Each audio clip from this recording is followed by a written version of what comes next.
อ่ะสบายดีกล้องก่อนก่อนอื่นก็ขอทักทายสบายดีพ่อแม่พี่น้องFCทั้งหลายผู้ทุกคน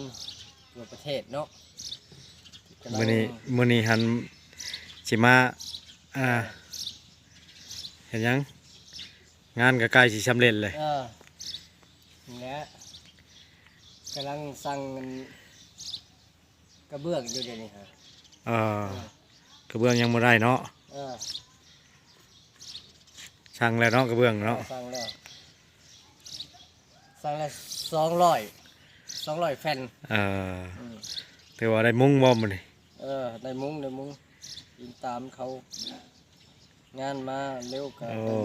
มีแผนถอกแผนที่ข้างในเนาะมีแล้วจำเป็นเจ้าเป็นนายแล้วเดี๋ยวนี้อายคนรอเขาเนี่ยบ่ธรรมดาแล้วสื่อเสียงเรียงน้ำก็ดังเลยเดี๋ยวนี้เงินเดือนนี่ก็ยังบ่พอใช้ยังได้รับงานสร้างบ้านสร้างยังต่อสิรอแต่เงินเดือนกับบ่ไหวแม่นโอ้เพราะว่ายังได้ดิ้นรนทำบ้านทำอีหยังสร้างบ้านคือแหละถ้าใครอยากสร้างบ้านก็ติดต่อได้เนาะติดต่อได้หรือว่าจะทางเฟซบุ๊กหรือว่าทางเฟซบุ๊กก็ติดต่อทางช่องคอยก็ได้เนาะช่องไอพอดแชนแนลก็ได้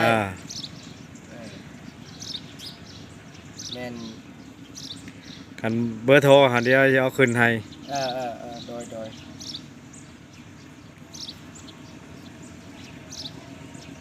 ถือว่าบ่ธรรมดาเด้ออายคนรอนี่ก็ผ่านประสบการณ์มาจนเฮือนเป็นหลังเบิ่งรถพี่น้องเพิ่นเฮ็ดเวียกแต่การนั้นถ่ายทหารอย่างนี้เฮ็ดการบ้านบ่กับคนงานสร้างบ้านบ่ธรรมดาดูแลหลายเวียกหน้าที่ทำสิเว้าก็ได้บ่ได้ว่าดูแลแต่ให้น้องทหารเฮา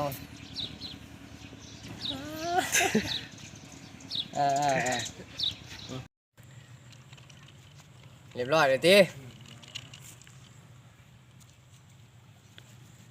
จะเห็นเพิดเห็นยังบ้างนี่เพิดนี่แล้วนายงานก็สิสำเร็จแล้วพรุ่งนี้เช้านี่ก็รอแต่กระเบื้องมาแล้วก็ที่ว่ามุ้งไม่ถึงวันแล้วก็สำเร็จแล้ว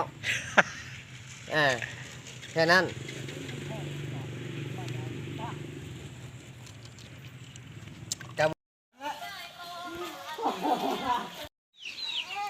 อันนั้นเอาน้ำเพื่อนนั้นมื้อนี้มาเอานกอีกพี่น้องนกต่อนกลีวมาซื้อน้ำเจ้าของกระขาย 2,000 โชคดีมื้อนี้